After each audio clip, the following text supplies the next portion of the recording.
Harmonium सीखने के लिए इस लाल कलर वाले बटन को दबाकर चैनल को सब्सक्राइब करें और दबाएं घंटी के निशान को और ऑल पर सेलेक्ट करें ताकि जब भी मैं वीडियो डालूं आप तक सबसे।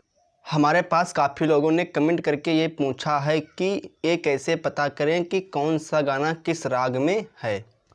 तो आओ आज के इस वीडियो में हम आप लोगों को पूरी बताने की कोशिश करूँगा कि आप लोग कैसे पहचान सकते हैं कि कौन सा गाना किस राग में है। तो वीडियो को कंप्लीट पूरा ज़रूर देखना ताकि आपको अच्छी तरीके से समझ में आ जाए। अगर काट करके देखोगे तो समझ में नहीं आएगा।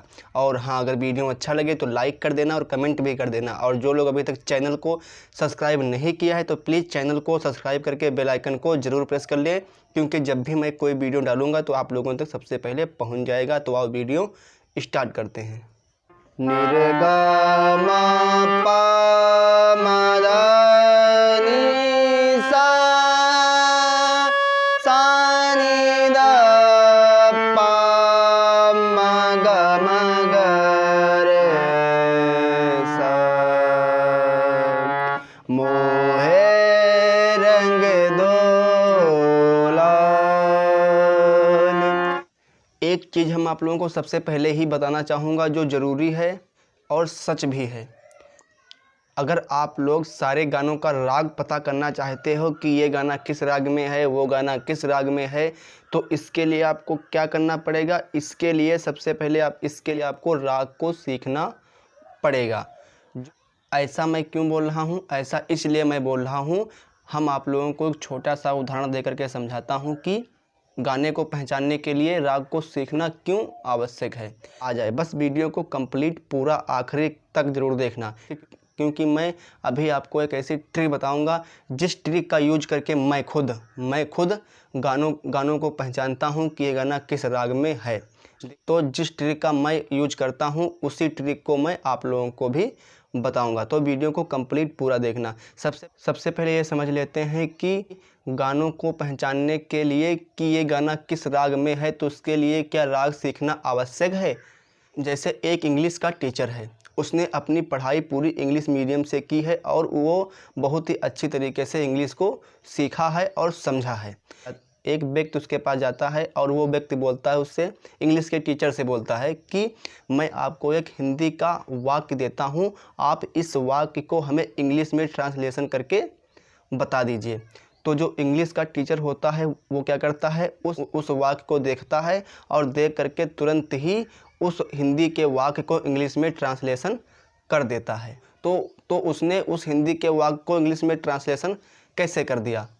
इसके पीछे का आप लोग लॉजिक जानते हो क्या है इसके? तो आप लोग बोलोगे कि उसे इंग्लिश की जो ग्रामर है वो बहुत अच्छी तरीके से आती है और उसने बहुत ही अच्छी तरीके से पढ़ाई की है, तभी जा करके उसने हिंदी के वाक्य को इंग्लिश में ट्रांसलेट कर दिया। बस यही बात तो हम आपको समझाना चाहता हूँ और यही सच्चाई है। जो रूल इंग्लिश में लगता है कि जब तक आप इंग्लिश की ग्रामर को अच्छी तरीके से नहीं सीखोगे तब तक आप किसी भी हिंदी के वाक्य को इंग्लिश में ट्रांसलेशन नहीं कर सकते। उसी प्रकार से यही नियम हमारे लगता है शास्त्रीय संगीत में भी हमारे एक ग्रामर होती है। जब तक हम आप लोग उस ग्रामर को नहीं पढ़ते हैं, नहीं सीखते हैं, तब तक हमें गानों को पहचानने में कि ये गाना किस राग में है हमेशा दिक्कत आती रहती है। तो इस बात का निष्कर्ष आखिरी में क्या निकला? इसका निष्कर्ष आखिरी में यही निकला कि हमें सबसे पहले जो हमारे शास्त्रीय संगीत हैं, राग हैं, थाट हैं, इन चीज़ों को पहले सीखना है, इसकी ग्रामर को पहले समझना, उसके बाद हम गानों को बता सकते हैं कि ये गाना इस राग में है। ये तो हमारा एक टॉपिक हो गया कि रागों को सीखना क्यों ज़रूरी है। तो आओ अब हम आप लोगों को ये बताता हूँ कि आप लोग ये कैसे पता करेंगे कि कौन सा गाना किस राग में है। तो आओ अब हम आप लोगों को एक ऐसी ट्रिक बताता हूँ, अगर आप लोग इस फार्मूले को अपनाओगे और रियाज करोगे तो कुछ हद तक के गानों को पहचान लोगे कि ये गाना किस राग में है। क्योंकि हमारे शास्त्रीय संगीत में बहुत सारे राग हैं और हम लोग सारे रागों को तैयार नहीं कर सकते हैं। तो इस स्थिति में हम लोग क्या करते हैं? इस स्थिति में हम ये करते हैं, जो हमारे प्रचलित राग हैं, जिन रागों से अधिकतर हमारे गाने बनते हैं, तो उन रागों को हम लोग अच्छी तरीके से तैयार कर लेते हैं। जैसे यमन हुआ, भैरवी हुआ, राग तोड़ी हुआ, राग मालकोस हुआ, राग पुरिया धनासरी हुआ, राग दरबारी हुआ, राग पीलू हुआ आदि राग। जैसे जो प्रचलित राग हमारे हैं, जिन रागों में अधिकतर गाने बनते हैं, तो यदि हम उन रागों का सिर्फ क्या कर लें, जो हमारे प्रचलित राग हैं, यदि हम उन प्रचलित रागों का क्या कर लें, सिर्फ आरोह और अवरोह और पकड़, अगर 3 चीज़ें ही अच्छी तरीके से तैयार कर लें तो अधिकतर गाने हमें पहचानने में आसानी हो जाएगी। देखो, इतना तो आपको करना ही पड़ेगा। जो हमारे प्रचलित राग हैं, उन रागों का आपको आरोह और अवरोह और पकड़, ये 3 चीज़ तो आपको तैयार करनी ही पड़ेगी, क्योंकि बिना सीखे आप नहीं पहचान कर सकते कि ये गाना किस राग में है। जैसे मैं आप लोगों को अभी बजा करके लाइव दिखाता हूँ। जैसे मैं राग यमन को ले लिया और राग यमन का आरोह और अवरोह और पकड़ तैयार कर लिया। फिर उसके बाद क्या करिए, उसके बाद जो राग यमन के गाने हैं, उन गानों को हमें अच्छी तरीके से सुनना है। उसके बाद हमें क्या करना है, उसके बाद उन्हीं गानों को हारमोनियम पर निकालने की कोशिश करनी है। आओ हम आप लोगों को लाइव हारमोनियम पर ये चीज़ करके दिखाता हूँ। जैसे मैंने राग यमन का आरोह और अवरोह और पकड़, ये 3 चीज़ तैयार कर ली। जैसे सा रे गा मा पा दा नी सा नी दा पा मा गा रे सा। ये हमारा हो गया राग यमन का आरोह और अवरोह। अब देखते हैं पकड़। नी रे गा रे पा रे गा रे नी रे सा। ये हमारी हो गई पकड़।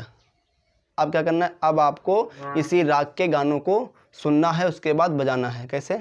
जब आपका आरोह और अवरोह और पकड़ ये 3 चीज़ तैयार हो जाएंगी, तब आपको गाने भी निकालने में आसानी होगी। कैसे? जैसे मैं आपको दोबारा पकड़ बजा करके दिखाता हूँ और आपको उसी पकड़ में गाने भी निकाल करके दिखाऊँगा। नी रे गा रे पा रे गा रे नी रे सा। चंदन सा बदन चंचल चितवन, धीरे से तेरा मुस्काना। जब आपका आरोह और अवरोह और पकड़ ये 3 चीज़ आपका तैयार हो गया, तब आपके जो उस राग के गाने हैं, उन राग के गानों को जो आप सुनोगे तो पहचान भी लोगे और बड़ी आसानी से उन गानों को हारमोनियम पर निकाल भी लोगे। हम आपको दूसरा गाना बजा करके दिखाता हूँ। कैसे? लाली मोरे लाल की चित देखूं तित लाल, लाल देखण में गई मैं भी हो गई लाल। छाप तिलक सब छीन रे मुझसे नैना मिलाए के, छाप तिलक सब छीन रे मुझसे नैना मिलाए के। ये भी गाना राग यमन का था। तो आपको यही चीज़ सारे रागों के साथ करना है। क्या? तो सभी रागों के साथ आपको यही करना है। जितने हमारे प्रचलित राग हैं, जो अधिकतर हमारे राग गाए बजाए जाते हैं, उन रागों का आपको क्या करना है, उन रागों का आपको आरोह और अवरोह और पकड़, अगर आप लोग इतना ही कर लेते हो तो आप लोग कुछ हद तक के गानों को पहचान भी लोगे कि ये गाना किस राग में है और हारमोनियम पर उस चीज़ को निकाल भी लोगे।